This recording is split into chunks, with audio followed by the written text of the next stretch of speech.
നമസ്കാരം. ഇന്ന് നവംബർ 29 ശനിയാഴ്ചയാണ്. വൃശ്ചികം 13. പുതിയൊരു വാർത്താ പുലരിയിലേക്ക് 24 എല്ലാ പ്രിയപ്പെട്ട പ്രേക്ഷകർക്കും സ്വാഗതം.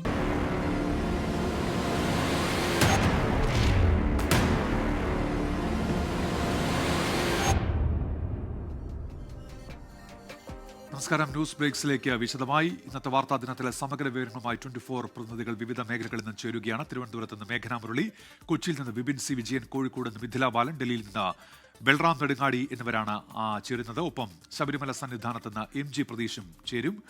ആദ്യം നമ്മൾ തിരുവനന്തപുരത്തേക്ക് പോകുന്നു. മേഘന, ഗുഡ് മോർണിംഗ്. എന്തൊക്കെയാണ് തിരുവനന്തപുരം മേഖല കേന്ദ്രീകരിച്ച് തെക്കൻ കേരളത്തിൽ നമ്മൾ പ്രതീക്ഷിക്കുന്ന വാർത്തകൾ എന്തൊക്കെയാണ് മേഘന?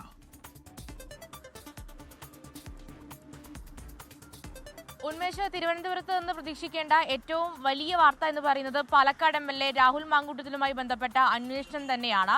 MLA ഇപ്പോൾ എവിടെയുണ്ട് എന്നുള്ള കാര്യത്തിൽ അന്വേഷണ സംഘത്തിന് വ്യക്തതയില്ല എന്നുള്ളതാണ് ഇതുവരെയുള്ള വിവരങ്ങൾ. അതിൽ പ്രധാനമായും രാഹുൽ മാങ്കൂട്ടത്തിനായിട്ടുള്ള അന്വേഷണം എത്രയും വേഗം പിടികൂടാനുള്ള ഒരു അന്വേഷണം തന്നെയാണ്. അത് ലുക്കൌട്ട് നോട്ടീസ് അടക്കം പുറത്തെടുത്തുകൊണ്ടുള്ള ഒരു അന്വേഷണമാണ് നടക്കുന്നത്. അതിൽ ഇപ്പോൾ പോലീസ് പ്രത്യേക അന്വേഷണ സംഘത്തെ രൂപീകരിച്ചുകൊണ്ട് തിരുവനന്തപുരം സിറ്റി പോലീസ് കമ്മീഷണറുടെ നേതൃത്വത്തിലാണ് അന്വേഷണം നടക്കുന്നത്. ഉടൻ തന്നെ അറസ്റ്റ് ഉണ്ടായേക്കുമെന്നുള്ള സൂചനകളടക്കം നൽകുന്നു. കാരണം ജീവപര്യന്തം വരെ തടവ് ലഭിക്കാവുന്ന 7 വകുപ്പുകളാണ്. അത് ഗർഭചിത്രമടക്കമുള്ള പീഡനമടക്കമുള്ള 7 വകുപ്പുകളാണ് രാഹുൽ മാങ്കൂട്ടത്തിനെതിരെ ചുമത്തിയിരിക്കുന്നത്. ഗുരുതരമായിട്ടുള്ള കുറ്റമാണ്. അതുകൊണ്ട് തന്നെ എത്രയും വേഗം തന്നെ അറസ്റ്റ് ഉണ്ടാകുക എന്നുള്ളൊരു നിർദ്ദേശമാണ് പ്രത്യേക അന്വേഷണ സംഘത്തിനും ലഭിച്ചത് എന്നുള്ളതാണ് വ്യക്തമാകുന്നത്.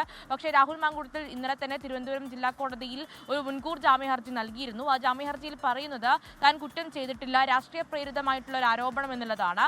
അത് പക്ഷേ ഇന്ന് കോടതി അവധിയായതിനാൽ തന്നെ തിങ്കളാഴ്ചയായിരിക്കും ഈ മുൻകൂർ ജാമ്യ ഹർജി പരിഗണിക്കുക. അതിന് മുന്നേ തന്നെ അറസ്റ്റ് ഉണ്ടാകാനുള്ള ഒരു നീക്കത്തിലാണ് അന്വേഷണ സംഘം കടക്കുന്നത്. പെൺകുട്ടിയുടെ രഹസ്യമൊഴിയടക്കം ഇന്നലെ രേഖപ്പെടുത്തുകയും ചെയ്തിരുന്നു. അത് രാഹുൽ മാങ്കൂട്ടത്തിൽ തിരുവനന്തപുരത്താണോ അല്ല മറ്റേതെങ്കിലും സ്ഥലത്താണോ എന്നുള്ള കാര്യത്തിലാണ് അനിശ്ചിതത്വം തുടരുകയും ചെയ്യുന്നത്. മറ്റൊരു പ്രധാനപ്പെട്ട വാർത്ത തെക്കൻ കേരളത്തിൽ നിന്ന് വരുന്നത് ശബരിമല സ്വർണ്ണക്കൊള്ളയുമായി ബന്ധപ്പെട്ട അന്വേഷണമാണ്. അന്വേഷണം പുരോഗമിക്കുന്നു. കൂടുതൽ ദേവസ്വം വകുപ്പ് ഉദ്യോഗസ്ഥരിലേക്കും അന്വേഷണം നീങ്ങുന്നു. കൂടുതൽ ചോദ്യം ചെയ്യലുകൾ ഉണ്ടാകുമെന്നുള്ള കാര്യമാണ് പറയുന്നത്. അതിൽ ഇപ്പോൾ റിമാൻഡിൽ കഴിയുന്ന KS ബൈജു, അതുപോലെ തന്നെ N വാസു എന്നിവരുടെ ജാമ്യ ഹർജി തിങ്കളാഴ്ച കോടതി പരിഗണിക്കാനിരിക്കുകയാണ്. കഴിഞ്ഞ ദിവസം തന്നെ പ്രോസിക്യൂഷൻ ശക്തമായി ഇവരുടെ ജാമ്യത്തെ എതിർത്തിരുന്നു. അതിൽ പറയുന്നത് ഇവർക്ക് രണ്ടുപേർക്കും ഒരു ജാമ്യം നൽകുകയാണെങ്കിൽ അത് കേസ് തന്നെ ഈ ഒരു സമയത്ത് അട്ടിമറിക്കപ്പെടുമെന്നുള്ള കാര്യമാണ് പ്രോസിക്യൂഷൻ വാദിച്ചത്. പക്ഷേ N വാസു പറയുന്നത് ഈ ഒരു ഫയൽ ദേവസ്വം വകുപ്പിന് കൈമാറുക മാത്രമാണ് താൻ ചെയ്തതെന്നും മറ്റ് കുറ്റങ്ങളിൽ പങ്കാളിയല്ല എന്നുള്ളതുമാണ് N വാസു കോടതിയിൽ വാദിച്ചത്. അതുപോലെ തന്നെ KS ബൈജു പറയുകയും ചെയ്യുന്നത് വലിയൊരു കൊള്ളയാണ് നടന്നതെന്ന് അറിയാതെയാണ് ഫയലിൽ ഒപ്പിട്ടത് എന്നുള്ള കാര്യം KS ബൈജുവും വാദിക്കുന്നു. പക്ഷേ ഇവർക്ക് ജാമ്യം ലഭിക്കുമോ എന്നുള്ളൊരു കാര്യം തന്നെയാണ് കൂടുതൽ ആകാംക്ഷയോടെ ഉറ്റുനോക്കുന്നത്. അത് തിങ്കളാഴ്ച കോടതി പരിഗണിക്കാനിരിക്കുകയാണ്. അതുപോലെ തന്നെ മറ്റൊരു വാർത്ത എന്ന് പറയുന്നത് സർക്കാർ മെഡിക്കൽ കോളേജിലെ OP ബഹിഷ്കരണവുമായി ബന്ധപ്പെട്ടാണ്.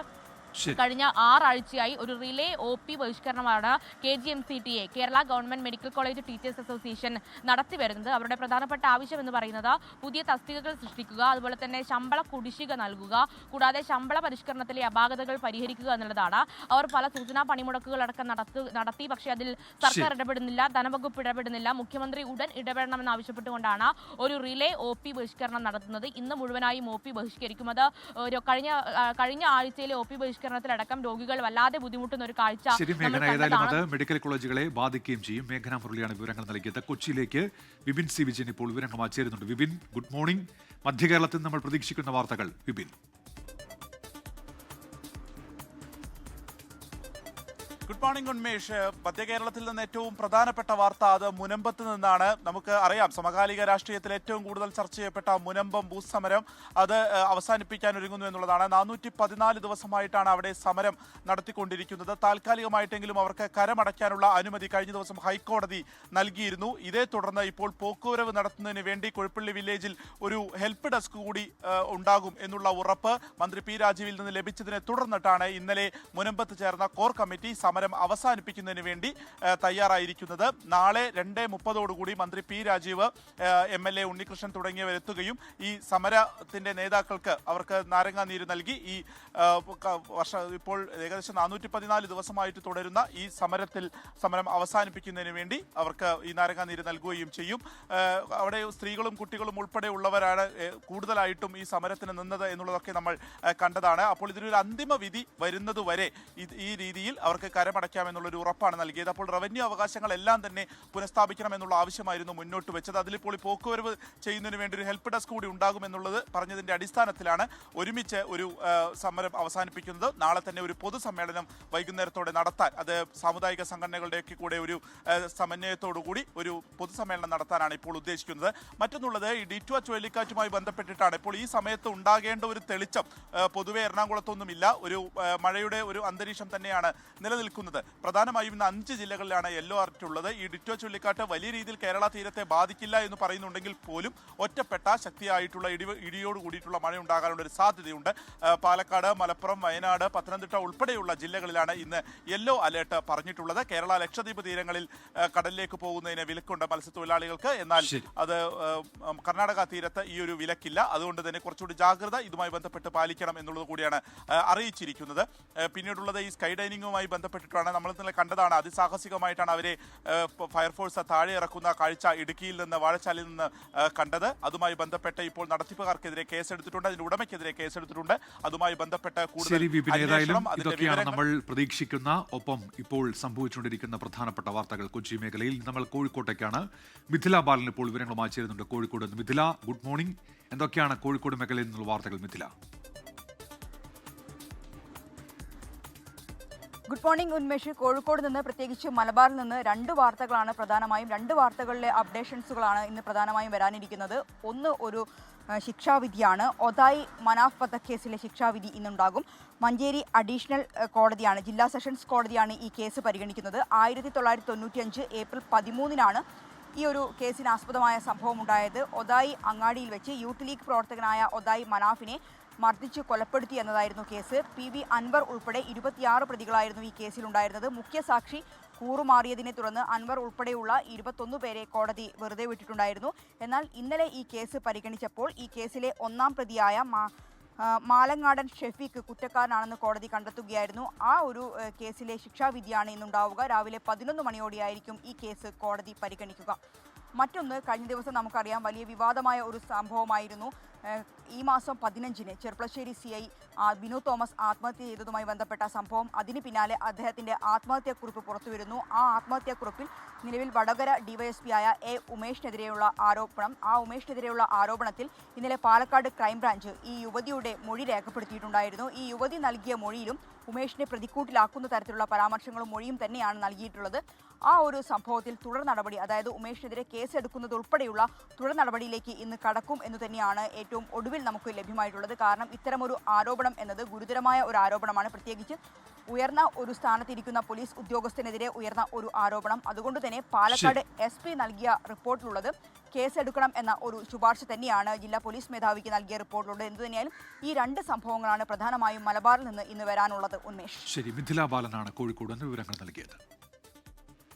മുൻ അമേരിക്കൻ പ്രസിഡന്റ് ജോ ബൈഡൻ പുറപ്പെടുവിച്ച 92% എക്സിക്യൂട്ടീവ് ഉത്തരവുകളും റദ്ദാക്കുകയാണെന്ന് പ്രസിഡന്റ് ഡൊണാൾഡ് ട്രംപ്. വായിച്ചു നോക്കാതെ ഓട്ടോ പെൻ സംവിധാനം ഉപയോഗിച്ചാണ് ബൈഡൻ ഉത്തരവുകളിൽ ഒപ്പിട്ടത് എന്നാണ് ഇപ്പോൾ ട്രംപിന്റെ ആരോപണം. വിവരങ്ങളുമായി മധു കൊട്ടാരക്കര ഇപ്പോൾ അമേരിക്കയിലെ ന്യൂജേഴ്സിയിൽ നിന്ന് ചേരുന്നുണ്ട്. മധു, ഗുഡ് മോർണിംഗ്. മധു, എന്തൊക്കെയാണ് വിവരങ്ങൾ? Good morning Unmesh. ഇപ്പോൾ വൈറ്റ് ഹൗസിൽ അടുത്തിടെ നടന്ന വെടിവെപ്പിൽ ഒരു നാഷണൽ ഗാർഡ് കൊല്ലപ്പെടുകയും ചെയ്തതോടുകൂടിയാണ് ഡൊണാൾഡ് ട്രംപ് വളരെ ശക്തമായിട്ട് ഈ അനധികൃത കുടിയേറ്റവുമായി ബന്ധപ്പെട്ടുള്ള ഒരു സംസാരിക്കുമ്പോഴാണ് ഈ ഓട്ടോ പെൻ വിഷയം വീണ്ടും വരുന്നത്. തെരഞ്ഞെടുപ്പ് കാലത്ത് ഡൊണാൾഡ് ട്രംപിന്റെ ഒരു പ്രധാന ആരോപണമായിരുന്നു മുൻ പ്രസിഡന്റ് ജോ ബൈഡൻ അല്ല എക്സിക്യൂട്ടീവ് ഓർഡറുകൾ ഒപ്പിടുന്നത്, ഒരു ഓട്ടോ പെൻ ഉപയോഗിച്ച് അദ്ദേഹത്തിന്റെ ചുറ്റുമുള്ള ഒരു സംഘമാണ് ഒപ്പിട്ടിരിക്കുന്നത്. അത് മാത്രമല്ല, ഈ ഒരു പ്രോസസ്സിൽ ബൈഡൻ ഉൾപ്പെട്ടില്ല എന്ന് ബൈഡൻ ഇപ്പോൾ പറയുകയാണെന്നുണ്ടെങ്കിൽ കള്ളസാക്ഷ്യം പറഞ്ഞതിന് അദ്ദേഹത്തെ നിയമത്തിന്റെ മുമ്പിൽ കൊണ്ടുവരുമെന്ന് ട്രംപ് ഭീഷണിപ്പെടുത്തുകയും ചെയ്തിട്ടുണ്ട്. ഏതാണ്ട് 92% എക്സിക്യൂട്ടീവ് ഓർഡറുകൾ ക്യാൻസൽ ചെയ്യുകയാണെന്നാണ് ട്രംപിന്റെ പ്രസ്താവന വന്നിരിക്കുന്നത്. ഇതിൽ ഏറ്റവും പ്രധാനം എന്ന് പറയുന്നത് ബൈഡൻ നിരവധി പേർക്ക് പ്രസിഡന്റ് അധികാരം ഉപയോഗിച്ച് പൊതുമാപ്പ് കൊടുത്തിട്ടുണ്ട്. ബൈഡന്റെ കുടുംബാംഗങ്ങൾക്ക്, പ്രത്യേകിച്ച് മകനുമൊക്കെ പൊതുമാപ്പ് കൊടുത്തിട്ടുണ്ട്. ഇതിന്റെയൊക്കെ നിയമസാധുത വരും ദിവസങ്ങളിൽ ചോദ്യം ചെയ്യപ്പെടും. ഉന്മേഷ്. മധു, മറ്റൊരു പ്രധാനപ്പെട്ട വാർത്ത വരുന്ന എയർബസുമായി ബന്ധപ്പെട്ടാണല്ലോ. അടിയന്തര സോഫ്റ്റ്വെയർ അപ്ഡേഷൻ വേണ്ടിവരുമെന്ന് എയർബസ് ഇപ്പോൾ വ്യക്തമാക്കുന്നുണ്ടല്ലോ. ഇത് വിമാന സർവീസുകളെ സാരമായി ബാധിക്കുമെന്നാണോ മധു? ഉന്മേഷ്, വലിയ തോതിൽ ബാധിക്കും. ഏതാണ്ട് ആഗോളതലത്തിൽ തന്നെ പകുതിയോളം വിമാനങ്ങൾ ഈ പ്രശ്നം കാരണം, ഇതിന്റെ സാങ്കേതിക പ്രശ്നം കാരണം ബാധിക്കും. ഏതാണ്ട് 6000-ഓളം A320 വിമാനങ്ങളെയാണ് ഇത് ബാധിക്കുന്നത്. എയർബസിന്റെ 55 വർഷത്തെ ചരിത്രത്തിലെ ഏറ്റവും വലിയ റീകോളാണ് ഇപ്പോൾ സംഭവിച്ചിരിക്കുന്നത്. ഇതൊരു സോഫ്റ്റ്വെയറുമായി ബന്ധപ്പെട്ടുള്ള ഒരു വിഷയമാണ്. ഈ വിഷയം ഉടൻ പരിഹരിക്കാൻ പറ്റുമെന്നാണ് എയർബസ് കണക്കുകൂട്ടുന്നത്. പ്രധാനമായിട്ടും യുണൈറ്റഡ് സ്റ്റേറ്റ്സ്, അതുപോലെ യൂറോപ്പ്, ഇന്ത്യ, ന്യൂസിലൻഡ് എന്നീ രാജ്യങ്ങളിലുള്ള വിമാനങ്ങളെയാണ് ബാധിക്കുന്നത്. എയർ ഇന്ത്യയും അതുപോലെ ഡെൽറ്റ എയർലൈൻസ്, അമേരിക്കൻ എയർലൈൻസിനെയൊക്കെ ബാധിക്കുമെന്ന് അവർ തന്നെ ഇതിനോടകം പറഞ്ഞിട്ടുണ്ട്. അമേരിക്കൻ എയർലൈൻസിന്റെ മൊത്തം 480 A320 വിമാനങ്ങളുള്ളതിൽ 340ഓളം വിമാനങ്ങൾക്ക് ഇത് പ്രകാരം അടിയന്തരമായി നിലത്തിറക്കേണ്ടി വരുമെന്ന് അവർ തന്നെ അറിയിച്ചിട്ടുണ്ട്. ഇംഗ്ലീഷ്. ശരി, മധു കൊട്ടാരക്കരയാണ് വിവരങ്ങൾ നൽകിയത്. ഇപ്പോൾ വരുന്നൊരു വാർത്ത. ഇടുക്കി ആനച്ചാൽ സ്കൈ ഡൈനിങ്ങിൽ വിനോദസഞ്ചാരികൾ കുടുങ്ങിയ സംഭവത്തിൽ നടത്തിപ്പുകാർക്കെതിരെ കേസെടുത്തിരിക്കുന്നു. മതിയായ സുരക്ഷാ സംവിധാനങ്ങൾ ഏർപ്പെടുത്തിയില്ല എന്ന് ചൂണ്ടിക്കാട്ടിയാണ് ഇപ്പോൾ കേസെടുത്തിരിക്കുന്നത്. വിവരങ്ങളുമായി രാഹുൽ വിജയനാണ് ഇപ്പോൾ ചേരുന്നത് കട്ടപ്പനയിൽ നിന്ന്. രാഹുൽ, വിവരങ്ങൾ എന്തൊക്കെയാണ് രാഹുൽ? ഉന്മേഷ്, ഈ ആനച്ചാലിലെ സ്കൈ ഡൈനിങ്ങിന് സുരക്ഷാ സംവിധാനങ്ങൾ ഉണ്ടായിരുന്നില്ല. പൊതുജന സുരക്ഷയ്ക്ക് വീഴ്ച വരുത്തുന്ന വിധത്തിലാണ് ഇത് പ്രവർത്തിച്ചിരുന്നതെന്ന് ചൂണ്ടിക്കാണിച്ചുകൊണ്ടാണ് വെള്ളത്തൂവൽ പോലീസ് ഇപ്പോൾ ഇതിന്റെ ഉടമസ്ഥനും നടത്തിപ്പുകാരനും എതിരെ കേസെടുത്തിരിക്കുന്നത്. ഉടമസ്ഥനായ സോജൻ, അതുപോലെ തന്നെ നടത്തിപ്പുകാരനായിട്ടുള്ള പ്രവീൺ എന്നിവർക്കെതിരെയാണ് വെള്ളത്തൂവൽ പോലീസ് കേസെടുക്കുകയും ചെയ്തിരിക്കുന്നത്. ഇന്നലെ കളക്ടർ വിശദമായ റിപ്പോർട്ട് ആവശ്യപ്പെടുകയും ചെയ്തിരുന്നു. മാത്രമല്ല ഇതിന് സ്റ്റോപ്പ് മെമ്മോ നൽകാൻ കളക്ടർ നിർദ്ദേശം നൽകുകയും ചെയ്തിട്ടുണ്ട് എന്നുള്ളതാണ് മനസ്സിലാക്കാൻ കഴിയുന്നത്. 15 ദിവസം മുമ്പ് ഈ സ്കൈ ഡൈനിങ് നടത്തിപ്പിൽ അപാകതയുണ്ട്, സുരക്ഷാ മാനദണ്ഡങ്ങൾ പാലിച്ചല്ല ഈ സ്കൈ ഡൈനിങ്ങിന്റെ പ്രവർത്തനമെന്ന് സ്പെഷ്യൽ ബ്രാഞ്ച് റിപ്പോർട്ട് സമർപ്പിച്ചിരുന്നു. പക്ഷേ യാതൊരു വിധത്തിലുള്ള നടപടിയും ഉണ്ടായിരുന്നില്ല. ഇതിൽ രാഷ്ട്രീയ പിന്തുണയോടുകൂടിയാണ് ഈ സ്കൈ ഡൈനിങ് പ്രവർത്തിച്ചിരുന്നത് എന്നുള്ള ആരോപണം കൂടി ഇപ്പോൾ ഉയരുന്നുണ്ട്. നാട്ടുകാരുടെ വലിയ പ്രതിഷേധം ഇതിന്റെ തുടക്ക സമയങ്ങളിൽ ഉണ്ടായിരുന്നു. പിന്നീട് പലതരത്തിലുള്ള ഇടപെടൽ മൂലമാണ് ഇതിന് പ്രവർത്തനാനുമതി ലഭ്യമായത് എന്നടക്കമുള്ള കാര്യങ്ങൾ ഇപ്പോൾ പുറത്തേക്ക് വരുന്നുണ്ട്. മതിയായ രേഖകളും ഈ സ്കൈ ഡൈനിങ് പ്രവർത്തിക്കുന്നതിന് വേണ്ടി ഉണ്ടായിരുന്നില്ല എന്ന കാര്യം കൂടി ഈ ഘട്ടത്തിൽ വ്യക്തമാകുന്നുണ്ട്. അതിന് പിന്നാലെ എന്തായാലും ഇപ്പോൾ പോലീസ് കേസെടുത്തിരിക്കുന്നു. തുടർ നടപടികൾ സ്റ്റോപ്പ് മെമ്മോ നൽകും എന്നുള്ളതാണ് കളക്ടർ അറിയിച്ചിരിക്കുന്നത്. ശരി, രാഹുൽ വിജയനാണ് വിശദാംശങ്ങൾ നൽകിയത്. നമ്മളിനി ഡൽഹിയിലേക്കാണ് പോകുന്നത്.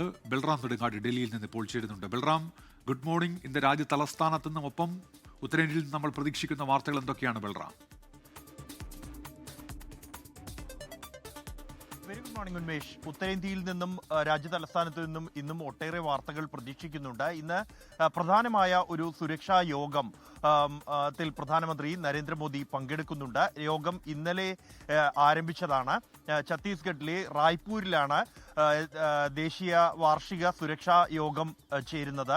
രാജ്യത്തെ എല്ലാ സംസ്ഥാനങ്ങളിലെയും കേന്ദ്രഭരണ പ്രദേശങ്ങളിലെയും DGPമാർ, ഉന്നത ഉദ്യോഗസ്ഥർ, കൂടാതെ വിവിധ കേന്ദ്ര പോലീസ് സേനകളുടെ മേധാവികൾ എന്നിവർ ഈ യോഗത്തിൽ പങ്കെടുക്കുന്നുണ്ട്. ഈ യോഗത്തിൽ പ്രധാനമന്ത്രി നരേന്ദ്രമോദി ഇന്ന് അഭിസംബോധന ചെയ്ത് സംസാരിക്കും.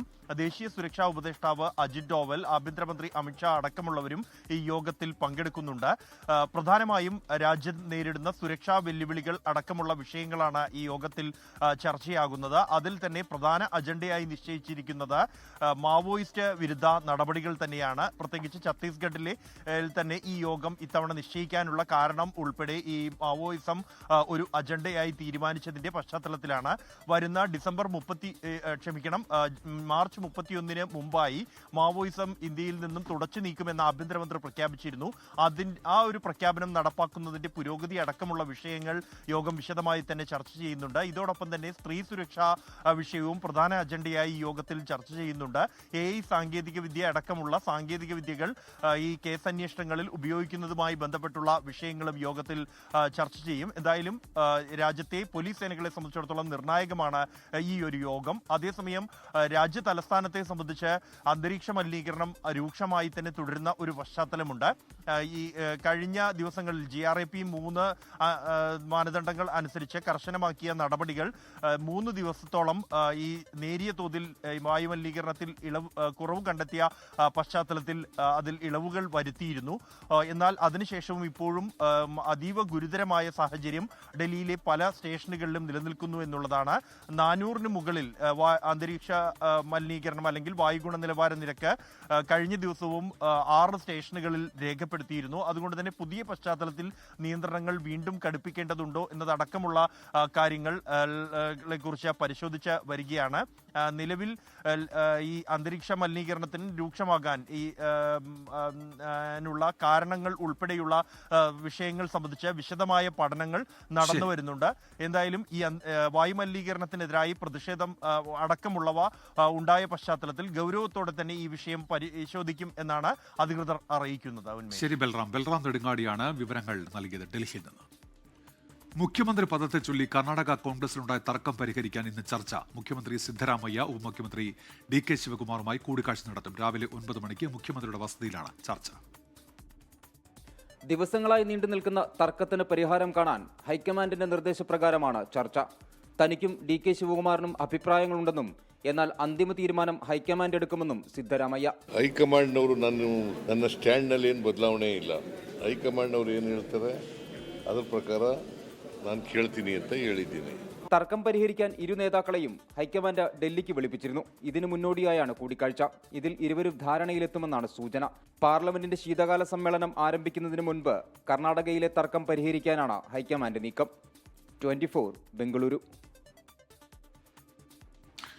ഡിഡ്വ ചുഴലിക്കാറ്റിൽ ശ്രീലങ്കയിൽ വെള്ളപ്പൊക്കത്തിലും മണ്ണിടിച്ചിലും മരണം 100 കടന്നു. ശ്രീലങ്കയുടെ മധ്യ കിഴക്കൻ മേഖലകളിലാണ് ചുഴലിക്കാറ്റ് കനത്ത നാശം വിതച്ചത്.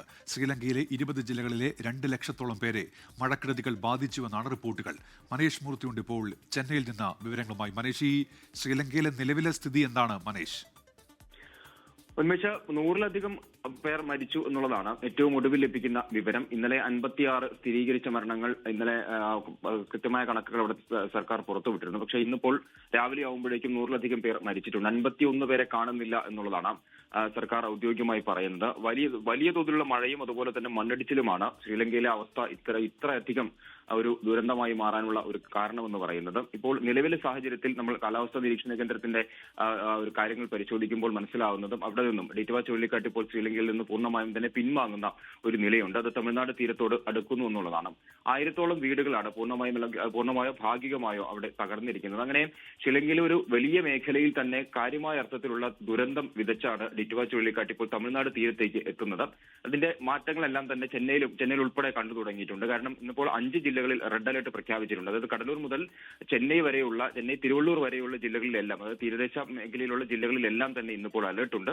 5 ജില്ലകളിൽ റെഡ് അലർട്ടാണ്. 14 ജില്ലകളിൽ, ചെന്നൈ ഉൾപ്പെടെയുള്ള 14 ജില്ലകളിൽ ഓറഞ്ച് അലർട്ട് പ്രഖ്യാപിച്ചിട്ടുണ്ട്. സംസ്ഥാനത്ത് ദുരന്ത നിവാരണം അല്ലെങ്കിൽ കാറ്റിനെ നേരിടുന്നതിന് വേണ്ടിയുള്ള പ്രവർത്തനങ്ങളെല്ലാം തന്നെ കൃത്യമായി പുരോഗമിക്കുന്നുണ്ട്. അതിനുള്ള എല്ലാം സജ്ജമാണെന്നുള്ളതാണ് ഇന്നലെ മുഖ്യമന്ത്രി MK സ്റ്റാലിൻ പറഞ്ഞിട്ടുള്ളത്. അങ്ങനെ തമിഴ്നാട് തീരത്തേക്ക് എത്തുന്നു.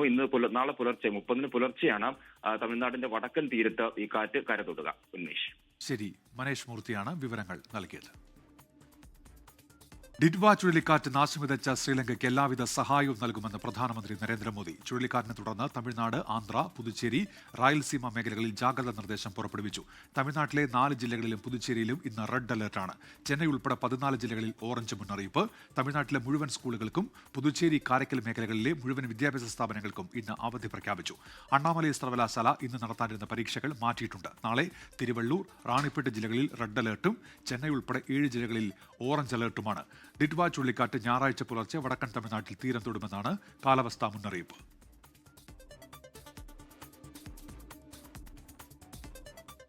ഇപ്പോൾ വരുന്ന ഒരു പ്രധാനപ്പെട്ട വാർത്തയിലേക്ക്. രാഹുൽ മാങ്കൂട്ടത്തിൽ MLA പാലക്കാട്ടേക്ക് മടങ്ങിയെത്തിയതായി സൂചന. ജില്ല വിട്ടാൽ മുൻകൂർ ജാമ്യത്തെ ബാധിക്കുമെന്ന നിയമോപദേശം ലഭിച്ചു. രാഹുലിന്റെ ഫോൺ വീണ്ടും സ്വിച്ച് ഓൺ ആയി. നിഖിൽ പ്രമേഷ് ഉണ്ട് ഇപ്പോൾ പാലക്കാട് നിന്ന്. നിഖിൽ, എന്തൊക്കെയാണ് പുതിയ വിവരങ്ങൾ? നിഖിൽ. Unmesh, good morning. പാലക്കാട്ടേക്ക് രാഹുൽ മാങ്കൂട്ടത്തിൽ മടങ്ങിയെത്തിയിരിക്കുന്നു എന്നുള്ള ഒരു സൂചന നമുക്കിപ്പോൾ ലഭ്യമാകുന്നുണ്ട്. ഇതിന് അടിസ്ഥാനമായിട്ടുള്ള സാഹചര്യം എന്ന് പറയുന്നത് ഈ ജില്ല വിട്ടാൽ, അതായത് താനിപ്പോൾ ഉള്ള ജില്ല വിട്ട് ഒളിവിൽ നിൽക്കുകയാണെങ്കിൽ അത് ഇപ്പോൾ പരിഗണിക്കാനിരിക്കുന്ന ജാമ്യാപേക്ഷയെ, മുൻകൂർ ജാമ്യാപേക്ഷയെ അടക്കം ബാധിക്കുമെന്നുള്ള ഒരു ആശങ്ക രാഹുലിനെ സംബന്ധിച്ചിടത്തോളം ഉണ്ട്. അതുകൊണ്ടാണ് നിയമോപദേശം ലഭിച്ചതിന്റെ പശ്ചാത്തലത്തിൽ മടങ്ങിയെത്താൻ രാഹുൽ തീരുമാനിച്ചത്. ഇതിന്റെ അടിസ്ഥാനത്തിൽ രാഹുൽ പാലക്കാട്ടേക്ക് തിരികെ എത്തിയിരിക്കുന്നു എന്നുള്ള വിവരമാണ് നമുക്കിപ്പോൾ ലഭ്യമാകുന്നത്. ഈ മുൻകൂർ ജാമ്യം ലഭിച്ചാൽ മാത്രം പുറത്തിറങ്ങിയാൽ മതി എന്നുള്ളൊരു നിർദ്ദേശം കൂടി രാഹുലിന് ലഭിച്ചിട്ടുണ്ട്. ഇതിന്റെ പശ്ചാത്തലത്തിലുള്ള നീക്കങ്ങളായിരിക്കും രാഹുൽ ഇനി നടത്തുക. രാഹുലിന്റെ 2 വാഹനങ്ങൾ ഓഫീസിലും ഫ്ളാറ്റിലുമായി ഇപ്പോൾ ഉണ്ട്. നേരത്തെ ഒരു സുഹൃത്തിന്റെ വാഹനത്തിലായിരുന്നു രാഹുൽ ഇവിടെ നിന്ന് മാറി നിന്നത്. എന്തായാലും ഇപ്പോൾ 2 വാഹനങ്ങളും ഫ്ളാറ്റിലും ഓഫീസിലുമായി എത്തിയിട്ടുണ്ട്. അതോടൊപ്പം തന്നെ രാഹുലിന്റെ MLA ഓഫീസ് തുറന്ന് പ്രവർത്തിപ്പിക്കണമെന്നുള്ള നിർദ്ദേശം കൂടി നൽകിയിട്ടുണ്ട്. അല്പസമയം മുൻപ് രാഹുലിന്റെ ഫോണിലേക്ക്, ഒഫീഷ്യൽ ഫോണിലേക്ക് വിളിച്ചു നോക്കിയപ്പോൾ ആ ഫോൺ റിംഗ് ചെയ്യുന്നുണ്ടായിരുന്നു, കട്ട് ചെയ്യുകയാണ് ഉണ്ടായത്. ഇന്നലെ രാവിലെ ഏതാണ്ട് 9 മണിയോടുകൂടി ഓണായ ഫോൺ പിന്നീട് സ്വിച്ച് ഓഫ് ആയിരുന്നു. അതിപ്പോൾ വീണ്ടും ഓണായിരിക്കുകയാണ്. അപ്പോൾ സ്വാഭാവികമായിട്ടും ചില നീക്കങ്ങൾ രാഹുൽ ക്യാമ്പ് നടത്തുന്നു എന്നാണ് നമുക്ക് ഈ ഘട്ടത്തിൽ മനസ്സിലാക്കാൻ കഴിയുന്നത്. നിഖിൽ പ്രമേഷാണ് പാലക്കാട് നിന്ന് വിവരങ്ങൾ നൽകിയത്. ശബരിമലയിൽ തീർത്ഥാടന തിരക്ക് തുടരുകയാണ്. ഇന്നലെ 90,000 മുകളിൽ ഭക്തർ ദർശനം നടത്തി. ഇന്ന് പുലർച്ചെ നട തുറന്നത് മുതൽ തീർത്ഥാടകരുടെ നീണ്ട നിരയാണ് സന്നിധാനത്ത്. MG പ്രതീഷിന്റെ വിവരങ്ങളുമായി ഇപ്പോൾ ശബരിമല സന്നിധാനത്ത് നിന്നും. Prateesh, good morning. തീർത്ഥാടക തിരക്കാണോ ഇന്നും? എന്തൊക്കെയാണ് വിവരങ്ങൾ പ്രതീഷ്?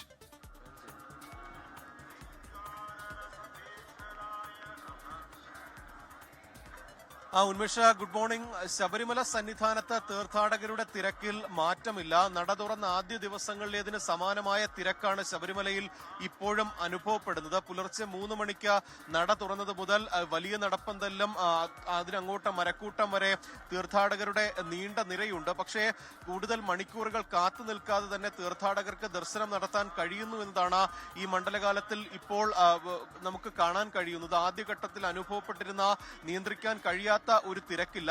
കൃത്യമായ നിയന്ത്രണങ്ങളോടെ മാത്രമാണ് തീർത്ഥാടകരെ പമ്പയിൽ നിന്ന് സന്നിധാനത്തേക്ക് കടത്തിവിടുന്നത്. ഇന്നലെ 90,000-ഓളം തീർത്ഥാടകരാണ് ശബരിമലയിൽ ദർശനം നടത്തിയത്. 12 വിളക്കായിരുന്നു ഇന്നലെ ശബരിമലയിൽ. സാധാരണ 12 വിളക്കിന് ശേഷം കൂടുതൽ തീർത്ഥാടകർ ശബരിമലയിലേക്ക് എത്തുന്നത് പതിവാണ്. ആദ്യഘട്ടങ്ങളിൽ ഇതര സംസ്ഥാനത്തു നിന്നുള്ള തീർത്ഥാടകരാണ് കൂടുതലായി എത്തിയതെങ്കിൽ ഈ കേരളത്തിൽ നിന്നുള്ള തീർത്ഥാടകരുടെ വരവും ശബരിമലയിൽ കൂടിയിട്ടുണ്ട്. അങ്ങനെ തീർത്ഥാടകരുടെ വരവ് കൊണ്ട് മണ്ഡല മകരവിളക്ക് തീർത്ഥാടനം കൂടുതൽ സജീവമാവുകയാണ്. വലിയ തീർത്ഥാടന തിരക്ക് പമ്പയിലും അനുഭവപ്പെടുന്നുണ്ട്. 5000 ആണ് സ്പോട്ട് ബുക്കിംഗ് എങ്കിലും ഈ വെർച്വൽ ക്യൂ വഴി ബുക്ക് ചെയ്തിട്ടും പല തീർത്ഥാടകരും ആ ദിവസങ്ങളിൽ വരാറില്ല. ആ കണക്ക് കൂടി, ആ തീർത്ഥാടകരുടെ സ്ലോട്ട് കൂടി ഈ സ്പോട്ട് ബുക്കിംഗിൽ അനുവദിക്കും. അങ്ങനെ കൂടുതൽ തീർത്ഥാടകർക്ക് ദർശനം അനുവദിച്ചുകൊണ്ടുള്ള ക്രമീകരണമാണ് ദേവസ്വം ബോർഡും പോലീസും നിലവിൽ ഇവിടെ സജ്ജമാക്കിയിരിക്കുന്നത്. കൃത്യമായി തിരക്ക് പോലീസിന്റെ നിയന്ത്രണ വിധേയമാണ്. അത് നിരീക്ഷിച്ച് മാത്രമായിരിക്കും സ്പോട്ട് ബുക്കിംഗ് ഉൾപ്പെടെ മാറ്റം വരുത്തുന്നത്. ഇന്നലെ 5000-ന് മുകളിൽ തീർത്ഥാടകർ സ്പോട്ട് ബുക്കിംഗ് വഴി സന്നിധാനത്ത് എത്തിയിട്ടുണ്ട്. കാനനപാത വഴിയും കൂടുതൽ തീർത്ഥാടകർ ശബരിമലയിൽ എത്തുന്നുണ്ട്. പോലീസിന്റെയും വനംവകുപ്പിന്റെയും ഔദ്യോഗിക കണക്ക് പ്രകാരം പ്രതിദിനം 1500-ഓളം തീർത്ഥാടകരാണ് കാനനപാത വഴി, പുല്ലുമേട് വഴി ശബരിമല സന്നിധാനത്തേക്ക് എത്തുന്നത്. എന്തായാലും തീർത്ഥാടന തിരക്ക് രാവിലെ മുതൽ ശബരിമല സന്നിധാനത്ത് തുടരുകയാണ്. ഉന്മേഷ, ശരി. MG പ്രതീഷാണ് ശബരിമല സന്നിധാനത്ത് നിന്ന് വിവരങ്ങൾ നൽകിയത്. കാഴ്ചാ പരിമിതി നേരിടുന്ന തൃശൂരിലെ വീട്ടമ്മയ്ക്കും മകൾക്കും വീട് നിർമ്മിച്ച് നൽകി Lulu group chairman MA Yusuf Ali. MA Yusuf അലിക്ക് വേണ്ടി Lulu India CEO and director Fahas Ashraf വീടിന്റെ താക്കോൽ ജയ്സമ്മയ്ക്ക് കൈമാറി. 25 ലക്ഷം രൂപ ചെലവഴിച്ചാണ് വീട് നിർമ്മിച്ചത്.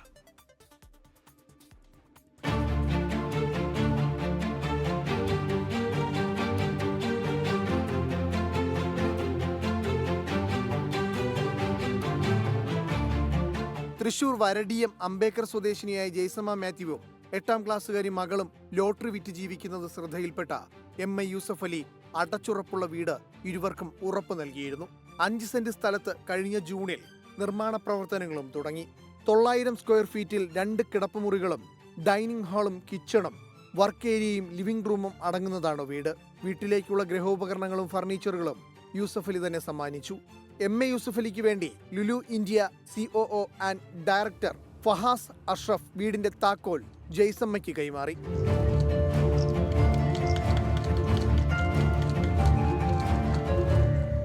ഏകദേശം 6 മാസം മുമ്പ് ഒരു ന്യൂസ് ഫീച്ചർ ഉണ്ടായി ജയ്സമ്മൻ്റെ. ഈ ന്യൂസ് ഫീച്ചർ നമ്മുടെ ബഹുമാനപ്പെട്ട ചെയർമാൻ യൂസഫ് അലി സാറിൻ്റെ അടുത്ത് എത്തി. അദ്ദേഹം നമ്മളെ വിളിച്ചു. ഉടനെ തന്നെ ഇത് അന്വേഷിക്കാൻ പറഞ്ഞു. ഒരു നല്ല വീട് ജയ്സമ്മയ്ക്ക് നിർമ്മിച്ചു കൊടുക്കാനും പറഞ്ഞിരുന്നു. 6 മാസത്തിനുള്ളിൽ നമ്മൾ ഈ 900 സ്ക്വയർ ഫീറ്റിൻ്റെ വീട് അതിൻ്റെ പണി തീർത്തു. ഇന്നിപ്പോൾ യൂസഫ് അലി സാറിൻ്റെ പേരിൽ നമ്മൾ ജയ്സമ്മയ്ക്ക് ഈ പുതിയ വീടിൻ്റെ കൈമാറ്റത്തിൽ നമുക്ക് വളരെ സന്തോഷവും അഭിമാനമുള്ള കാര്യമാണ്. ലുലു ഗ്രൂപ്പ് പ്രതിനിധികളായ media head NB Swaraj, manager V Peethambaran, project director Babu Varghese എന്നിവരും ചടങ്ങിൽ പങ്കെടുത്തു. വീട് ലഭിച്ചതിന്റെ സന്തോഷം ജയ്സമ്മയും പങ്കുവച്ചു. സാറിന് ഒത്തിരി നന്ദി പറയണ്ട എനിക്ക്.